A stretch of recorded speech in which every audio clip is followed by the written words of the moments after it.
Thank you, Fran, and any issues that I don't address specifically enough in my address, I'm very happy to answer questions on. Ina mana, ina reo, ina waka, tēnā koutou katoa. That translates to the many powers, to the many voices, to the many vessels represented here. Greetings, one and all. Good morning, Madam Ambassador. I think she's just left with the Prime Minister, saying goodbye to the Prime Minister. Can I also add my greetings to the Consul General, distinguished guests, ladies and gentlemen. It's a pleasure to be here. Events like this, I think, do enrich the conversation around one of our key relationships, and evident from some of the questions that have already been asked. It's a changing world at the moment in terms of relationships between the two superpowers, and that causes issues for New Zealand to have to negotiate through. Of course, economically, the relationship between China and New Zealand continues to boom. Businesses and innovators across the board, from dairy exporters to tourism operators to researchers, continue to find new opportunities between our two countries. Today I want to focus my comments on our strong and constructive bilateral relationship, the government's priorities for trade and how these relate to China, before turning to some comments about the interest we share in maintaining a global rules-based order. Last December, as the Prime Minister's already said, New Zealand celebrated 45 years of diplomatic relations with China. That was the occasion to chart the staggering development that we've witnessed in the bilateral relationship since those modest beginnings. China is now one of New Zealand's most significant political, economic and social partners, and we're proud to have a strong and constructive bilateral relationship with China. Trade and economic ties have proven to be amongst the most vibrant and dynamic elements of our relationship with China, and of course it's a decade since the FTA with China was signed. It's quite clear that FTA has brought about structural changes in trading relationships that in turn have brought significant economic benefits to both of our countries. And I think that's important, that we both benefit. Two-way trade has more than tripled in intervening years. China is now neck and neck with Australia as our largest export market for goods and services. For New Zealand, our FTA with China is a clear demonstration of the fundamental importance of trade liberalisation as part of the global rules-based order. This is a topic I'm going to return to in a moment. We've seen the tourism sector thrive between our two countries. It's our fastest growing source of visitors, and we're pleased to have welcomed over 400,000 tourists from China last year. New Zealanders visiting China are also at an all-time high, and next year New Zealand and China will celebrate a bilateral year of tourism. Education is another important way to grow the foundations for mutual understanding. That mutual understanding between our two countries is supported by China being the largest source of international students in New Zealand, numbering over 34,000. Investment's another important facet of the relationship, and New Zealand continues to welcome foreign investment where it can be proven to bring productive economic growth to our country. This is where our screening regime comes in. It is a privilege, not a right, for overseas investors to invest in New Zealand, particularly in respect of land assets. Our screening regime is open, it's transparent, it is country neutral, and provides New Zealanders with the assurance that investment from overseas will bring benefits to New Zealand. We're upfront about this, and we feel that our regime, including the recent changes, is fair and responsible. We've announced a number of changes to our foreign investment regime recently, and I'm happy to talk about them later in questions. The changes, in our view, modernise or will modernise the processes, which are rather archaic at the moment, but also bring our rules into line with public attitudes of New Zealanders. Ignoring the public attitudes of your citizens, as I'm sure China, as well as the New Zealand government is aware, leads to unusual outcomes around trade at the moment. Despite the obvious economic benefits of trade, there is no doubt that there is rising protectionism on the rise, obviously on the rise in the world, and we see it producing some pretty unusual election outcomes in different parts of the world. The New Zealand government's pretty determined to actually maintain our support for an open liberal, outward-looking democracy that trades with the rest of the world. And those changes are actually part of actually maintaining and rebuilding that public consensus for trade. The enduring strength of any bilateral relationship relies upon the sharing of values between people. And our two countries have got many long-established people-to-people ties. As the Prime Minister said, we've enjoyed a strong relationship at the highest political level. During APEC in Vietnam last November, I met with China's Minister of Commerce, Zhong Shan. We agreed on the importance of close economic ties between our countries and the opportunities presented by negotiations to upgrade our free trade agreement. Chinese consumers, students and parents and travellers see New Zealand as a trusted partner. We are renowned for our high quality education, our world-class tourism experiences, our agricultural practices, our freedom from corruption, our abilities in food production. We are proud of these credentials, but equally we can't take them for granted. They're hard-earned and easily lost. Our reputation is at the core of the main pillars of our economic relationship with China. Realising the opportunities for New Zealand in our relationship with China, in light of the fact that we're very different countries in approach, history and size, has relied upon the efforts of many people, past and present, in New Zealand and in China. I want to acknowledge the huge amount of work that takes place across the board in delivering this, from our technical experts across multiple agencies negotiating better market access for New Zealand exporters, to the entrepreneurs, established businesses, tourism and education providers who've taken the risks and invested time and money in forging new markets. The government will be looking to build on this momentum in the years ahead. One of the particular focuses, and my role of course, is the upgrade to the China-New Zealand FTA. A lot's changed in the last 10 years since the previous Labor government signed the FTA. Advances in technology have driven a lot of that, opening up further opportunities, but also new issues in the trading relationship. China, too, has broadened its free trade policy to embrace new issues like e-commerce, competition regulation, and has an increased focus in areas such as the environment. China's commitment in some of its recent FTAs have resulted in better access for service exporters. So we want to upgrade our 2008 agreement to reflect these changed realities and build upon them. And we're keen to address issues that will make a real difference for New Zealanders seeking to expand and deepen our ties with China and to take advantage of growing opportunities in our largest export market.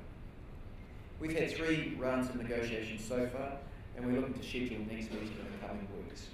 I hope both sides will be able to make quick and substantial progress over the next few months. A successful FTA upgrade would bring obvious commercial benefits to a number of New Zealand businesses, but there are also wider considerations which we believe are important. In relationship terms, we share Premier Li Keqiang's ambition that our FTA continues to be China's highest level agreement. A high quality upgrade will ensure this remains the case.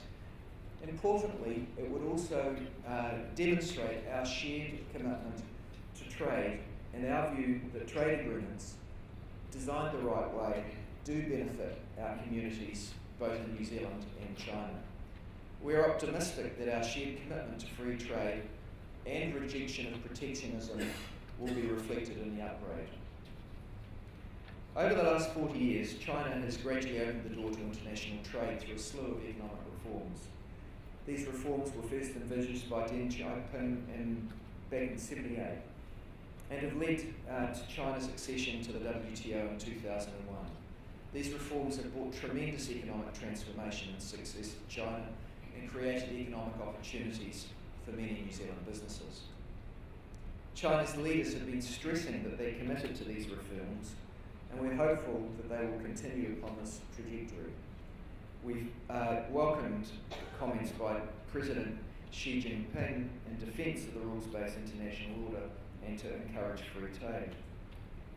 We've welcomed China taking steps to play a much stronger role in defending and advocating for economic globalisation and open markets.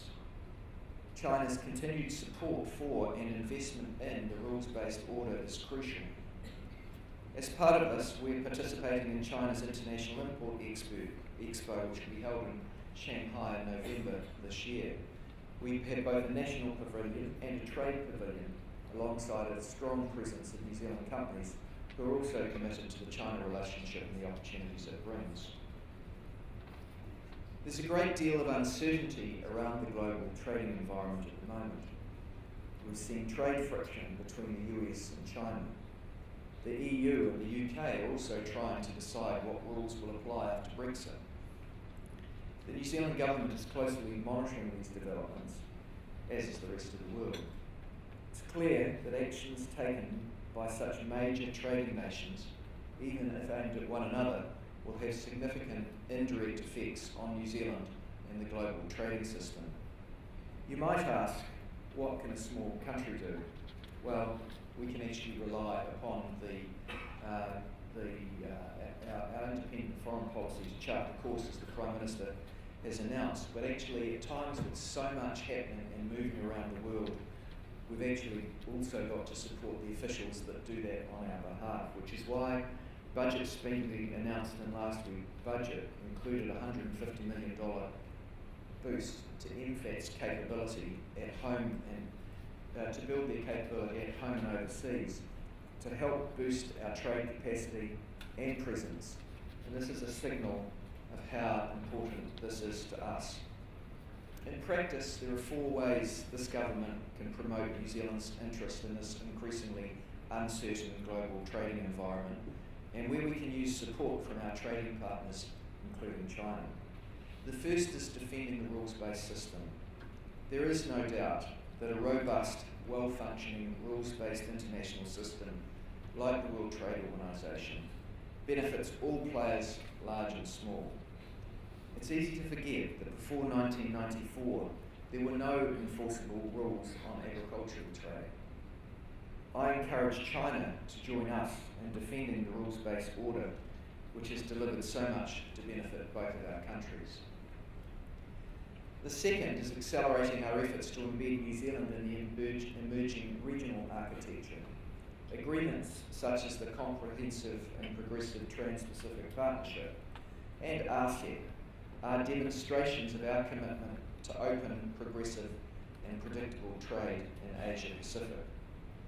Third is actively building like-minded coalitions to sustain and support global and regional public goods. This reinforces the rules-based system, and bodies like the OECD, APEC and the Commonwealth, amongst others, are important in this regard. Fourth is advancing what we call open plurilateralism, which includes supporting open accession to plurilateral agreements like CPTPP, as well as support for WTO institutions. So that's what New Zealand will be doing. It goes without saying that in times like this, dialogue and engagement is crucial, and we will maintain a close dialogue with China and our other trading partners so that we can find solutions that are consistent with the international rule of law, the interests of the global economy, and the interests of New Zealand. In this regard, we're particularly interested in improving outcomes for people in the Pacific. You'll already have seen there's a significant increase in overseas development aid in this year's budget. And in advance of speaking here, I was speaking with the Minister of Foreign Affairs, the Right Honourable Winston Peters. And we're interested in looking forward to joining with China in developing some joint initiatives in the Pacific to improve those outcomes. New Zealand is a trading nation. We always will be. Trade is critical for our economy, with some 620,000 New Zealand jobs depending upon exports. Despite that, in New Zealand in recent years, as in many other parts of the world, we have had a degrading level of support for trade. We've tried to do a lot about that since we've been in power, and I think we can claim some success in starting to rebuild a public consensus for trade. As part of that, last month the government announced consultations on a progressive and important and inclusive trade agreement, which we're calling Trade for All. This will help ensure that our trade policy delivers for all New Zealanders and contributes to addressing global and regional issues. New Zealand will of course continue to look to pursue better market access for our exporters through the WTO and vigorous renegotiation of free trade agreements, including the upgrade with China. But we must also work to maintaining a sustainable network at home, economic network at home. Given recent events, a robust set of enforceable international trade rules are more important than ever. In order to have consensus in favour of that at home, we've got to be better at listening and explaining to New Zealanders how important these rules are. And a wide-ranging public consultation with New Zealanders will be starting very soon, and I invite you all for your input. The development of this agenda will be an opportunity for us to hear, acknowledge and respond to the concerns and interests of New Zealanders in an ever more complex trading environment. The dynamism of our bilateral FTA with China is a reflection of our strong relationship with China. I don't think anyone can deny the strength of that. There are many links that underpin it, including many social connections. And it's these social connections, in part born of the immigration to which gentleman referred earlier, that improve our mutual understanding and allow us to navigate points of difference when they occur. This is meaningful, even more so in the context of an uncertain international environment in which China, as a rising superpower, has increasing influence. China's leadership on issues like climate change, trade liberalisation, does have the potential to add to momentum in collective efforts in the region. We do need to shore up the certainty of the international rules-based international system and look forward to doing so with our international partners. Xie. Thank you. I look forward to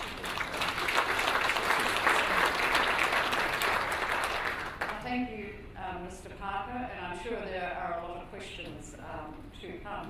I'd just like to just start by going back to the FTA, which sounds as if it's going to be moving ahead fairly soon with another round of negotiations. Yes, we're expecting the date for the next round to be set in the next few weeks. One question I have is obviously doing negotiations under the prior government.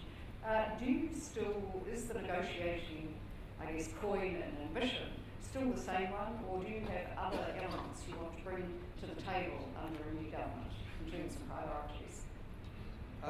Well, my own priorities are twofold. One, we do need to upgrade the agreement to reflect changes in patterns of commerce with e-commerce, and I think that's a shared ambition on the part of China and that should be able to be achieved. The other area, of course, that concerns New Zealand is non-tariff barriers, and that's the concern of the prior government that we carry forward. So I don't think there's a substantial change in priorities for the upgrade as a consequence of the change in government. Yes, I understand that non-tariff barriers are a priority, but how will you operationalise that? How will you actually make it happen? Well, actually, one of the ways, in fact, makes that happen is they've created a new digital platform that enables New Zealand companies who are experiencing non-tariff barriers to register their concerns. They give undertakings to respond initially to those exporters who are facing barriers, and they then consult with their partners, in this case China, and respond more fulsomely within, I think, it's a 6-week period as to where they'll go with the issue. Any questions from the audience? Yes, over that there. If you would identify yourself as well. Yes, sorry, my name's Phil Hayward from PNC. Just have a quick question. You talk about keeping a close relationship with China and how important the investment is. But are you rethinking about banning them from buying existing property here? We're not applying that just to China, we're applying that to everyone, other than Australia, where we've got a bilateral relationship, which Australia's got a ban on foreign buyers of care homes and they exempt New Zealanders, so we're exempting them. I actually believe that our tightening up on the sale of farms and very much tightening up on the sale of existing homes to overseas buyers is entirely appropriate. I believe that one of the reasons why there's been a declining support for trade in the world is that there is an insecurity in the middle class in New Zealand and around the world, which is born of many different factors, from multinational tax evasion to the tax evasion they see from some of the owners of those multinationals, the likes of the Panama Papers, to the declining share of GDP going to people who work for a living as opposed to the owners of capital, to the concentration as those increasing returns to capital compound year upon year and are concentrated in the hands of a very small coterie of wealthy people around the world. When I met with the Chinese Minister of Trade following APEC, we had a discussion about this problem that we have in the world of this wealthy, very small percentage of people in the world accumulating most of the wealth that's generated in the world. Now, we can't fix all of those issues through trade, but if we don't, as governments, address some of those insecurities, as well as the insecurities born of people losing their jobs through technological disruption, then you don't take the people with you. One of the things that you can do as a country like New Zealand is say, well, actually, we believe that our market for homes should be a New Zealand market, not an international market, and that from the most expensive properties through to the most modest, should be New Zealanders competing for the privilege of purchasing those assets, and that they shouldn't be able to be outbid by someone from overseas. So we analysed that. We were confident that that wasn't going to cause a material decline in the standard of living in New Zealand. We didn't think it would change the productivity of our economy, and particularly in respect to farm assets. It's noticeable that when overseas buyers buy those farm assets, they generally still use New Zealand farming systems and employ farm managers to have the same output from the land that was previously occurring. So I'm very comfortable that it's the right thing to do for New Zealand to actually tighten up our investment screening in respect of those investment classes. In respect of other investment classes, we're actually making it easier.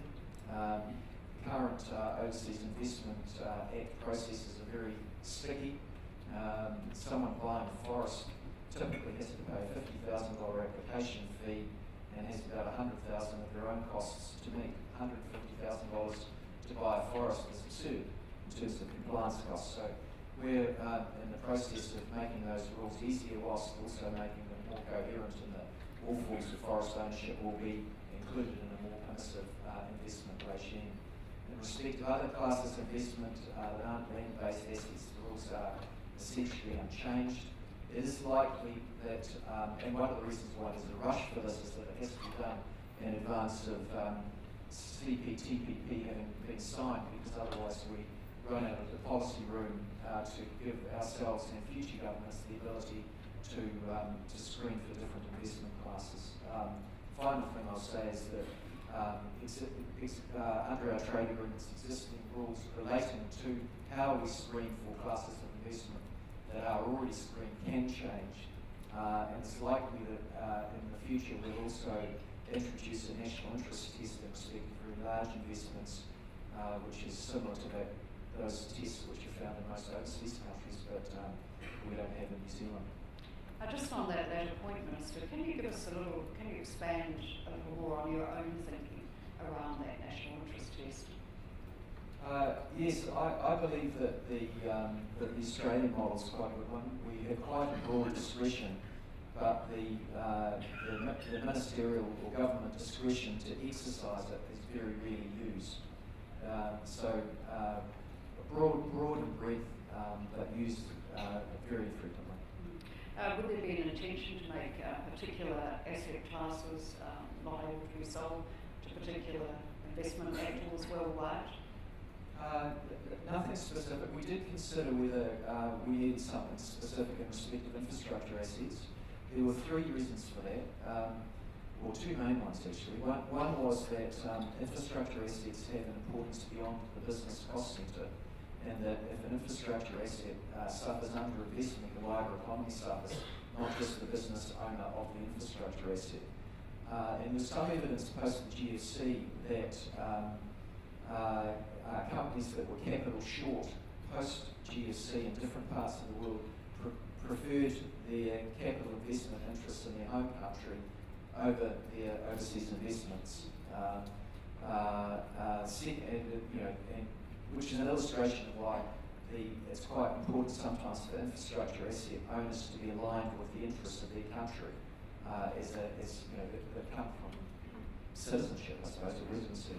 The second reason was that monopoly theory in respect of infrastructure assets, where they're regulated monopolies, enables some control of excessive profit-taking by monopolies, but always is on the side of allowing a little bit of excessive profit, because it's more important to, there's an unequal consequence of risk. If you underinvest in infrastructure, you have a worse outcome than if you overinvest.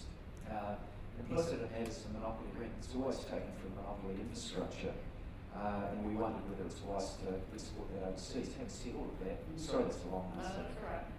The reason we chose not to specify that as a specific area for further regulation is that upon advice from the Treasury, we realised they're pretty large transactions anyway, and they're all generally caught by the overseas investment regime.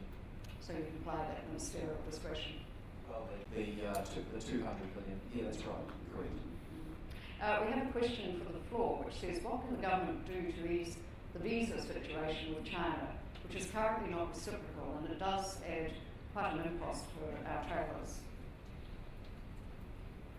I'm actually not quite sure the import of that question. If that relates to business visas, then the government's always trying to improve actually bilateral access in respect to business movements. I think it's driving that people can get multiple year visas coming for 5 year coming down from China to New Zealand, but the other way around is much more restricted, which actually seems quite absurd. That is, and to the extent that that's related to, particularly to business visas, that's one of the things that we've tried to address. Questions from the floor? Anyone else? Just like to take you back to the Game of Thrones. We were talking before about protectionism, what's happening in the world, upholding the WTO. I mean, just how, just play out that strategy a little bit more about what role New Zealand can do alongside China and others to strengthen the role of the WTO. Because it's under attack now from the other side of the Pacific. That's difficult. You know, we try to work with like-minded parties across the globe to bolster the rules-based framework. It's interesting that just about every country in the world believes the WTO is really, really important. But it requires the agreement of the major powers in the world to make advances within the WTO. All of the second tier and smaller countries combined cannot move the WTO rules because they are changed on a consensus basis. Whilst you can have a consensus overriding the interests of some of the smaller players in the WTO, like New Zealand, for example, you can't make effective change and progress in WTO rules without the major superpowers putting their shoulder to the wheel of progressive change. In the absence of that happening, there is, of course, great concern that the WTO is in effect going backwards rather than forwards through lots of measures or increasing numbers of measures which are in breach of WTO rules and through the undermining of the enforcement mechanism in the WTO, which is the appellate body which can only function if it's got judges. It's running out of judges who are retiring, and the appointment of new judges has been blocked. So we try to resolve all of those issues, but we also make the point that it's all the more important that we have strong bilateral and plurilateral agreements. It's very noticeable for me that between September last year and a couple of months ago when we signed up to CPTPP in Santiago, that the mood around the table had changed enormously. The recognition of the parties in CPTPP that plurilateral agreements are needed to bolster WTO rules and provide other enforcement mechanisms amongst like-minded countries, such as those that are in CPTPP, was hugely noticeable. The other thing that was noticeable for me was goes to that earlier point that I was talking to about how it's important that you maintain public support for trading relationships. When we changed the name to add the words comprehensive and progressive back in September, there was a bit of sneering around the table. By the time we got to Santiago, everyone was lauding the comprehensive and progressive aspects of the agreement, whether it was environmental rules around subsidies for legal fishing or some of the ease of entry for small businesses to verify that they were entitled to the benefits of the agreement when trading with overseas nations. These progressive elements in the agreement that are for the benefit of small to medium-sized enterprises and for the environment were all of a sudden being highlighted by governments from around the world, because they face the same issues that you see writ large in some of the election outcomes where politicians around the world are actually trying to maintain public support for trade.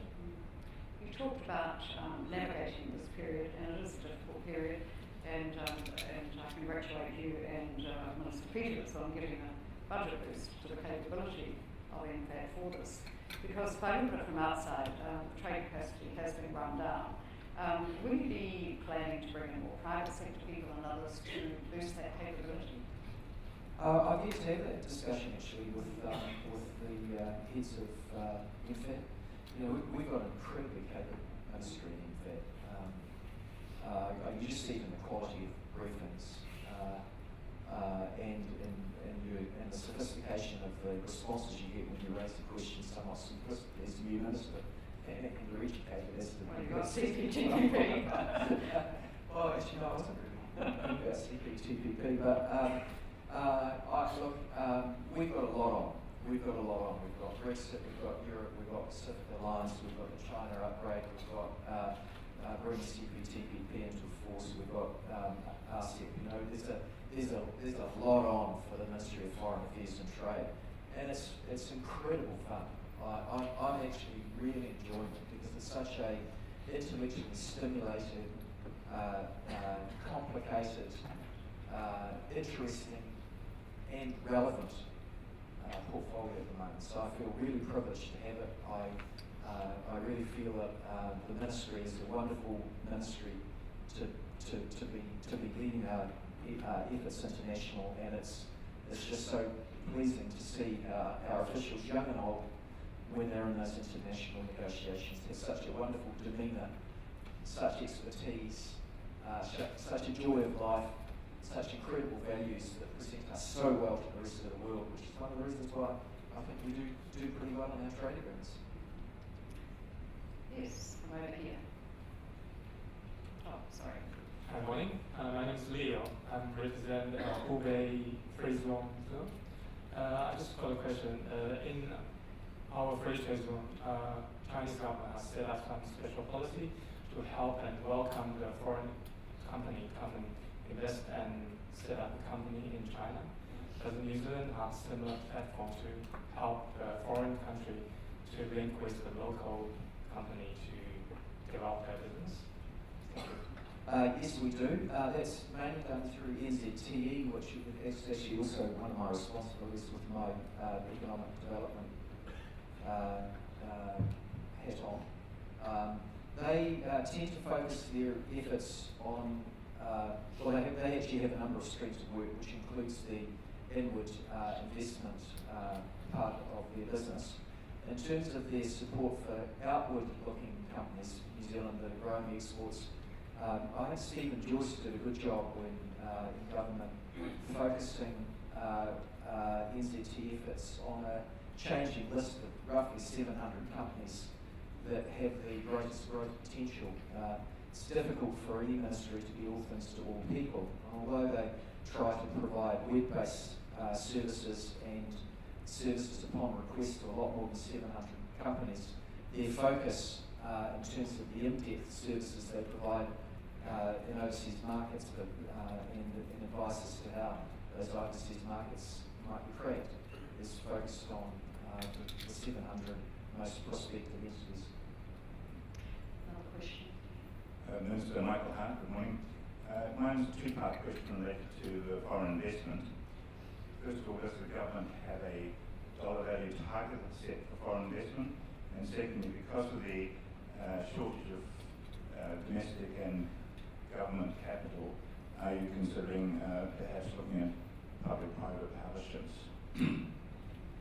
Dealing with the latter issue first, given our debt target of reducing core crown debt to 20% of GDP, it does imply that in respect of some of the infrastructure spending that we have planned, PPPs are necessary, and you'll have seen some news from Phil Twyford in recent weeks looking at some of those PPP possibilities in respect of some of the larger transport projects in Auckland. In respect of your earlier question, no, we haven't set a dollar target. At issue one level, the necessary amount of foreign direct investment into New Zealand is set by the current account deficit, because the deficit can only ever be bridged in two ways. One is borrowing more money from overseas, and the other is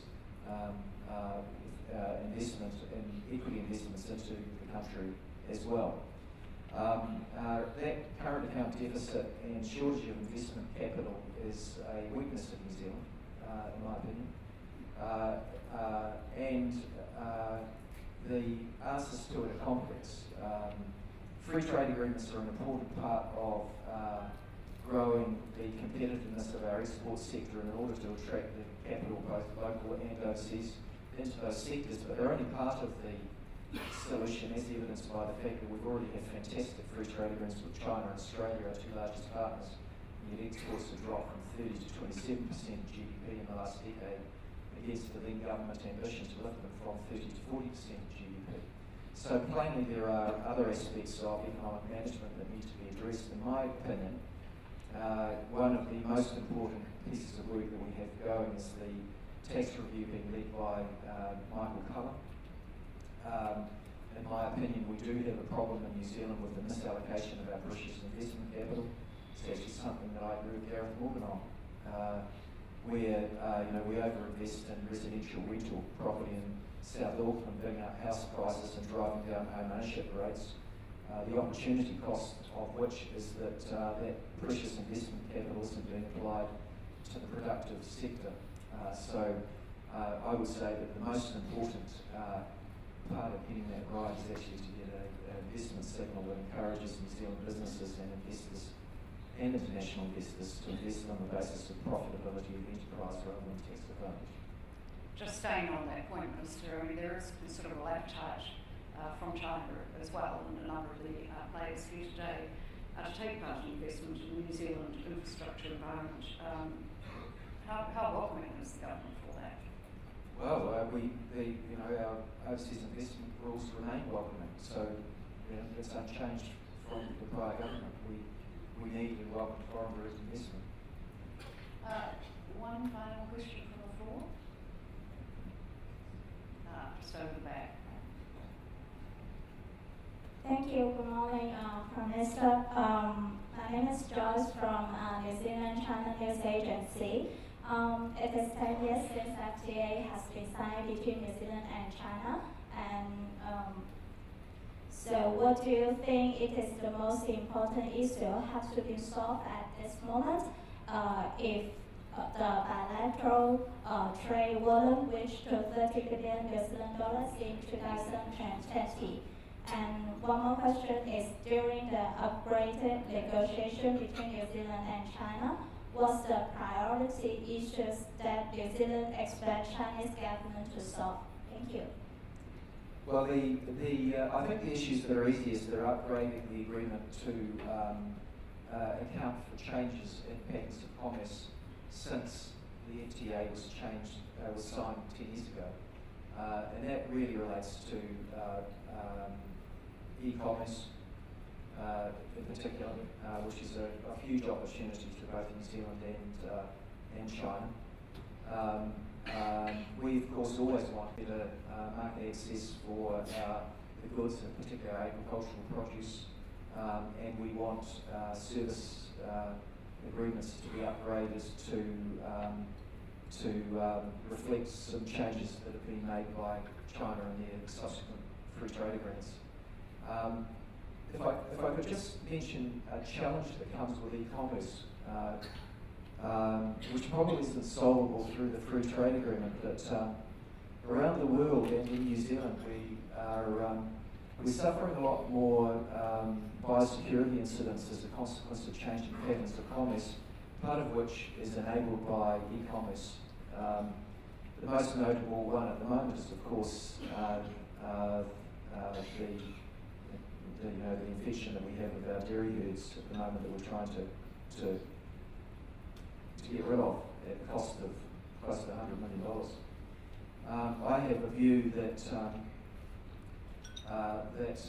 the border security arrangements that we have around the world, including in New Zealand, have not really moved on to reflect the peer-to-peer import and export practices that we now have. In the old days, you used to have to be a pretty big commercial entity in order to embark on imports or exports, because the infrastructure that was needed required you to be a large company. Now you can be one person with a cell phone buying stuff via the web, importing it via, Amazon or Alibaba, and the consequences of that are that on both the export side and the import side, the structural controls that lay within larger organisations are not needed. And so we're going to have to be very careful, in my opinion, as a world, to all of our interests, that things that we actually don't have the spread of some of these things that might be controlled by other factors relating to biodiversity in home countries that can have quite an effect in New Zealand. So it's not an issue directly for the free trade agreement, but it's an issue where I think that both China and New Zealand will want to cooperate to actually protect the biodiversity in both of our countries. At this point, I'm going to have to wrap up because I've had some indications there's some media interest in your speech, Minister, and journalists would like to talk with you outside before you have to go down to Wellington. So we hate that. So I'm conscious of my colleagues' pressure.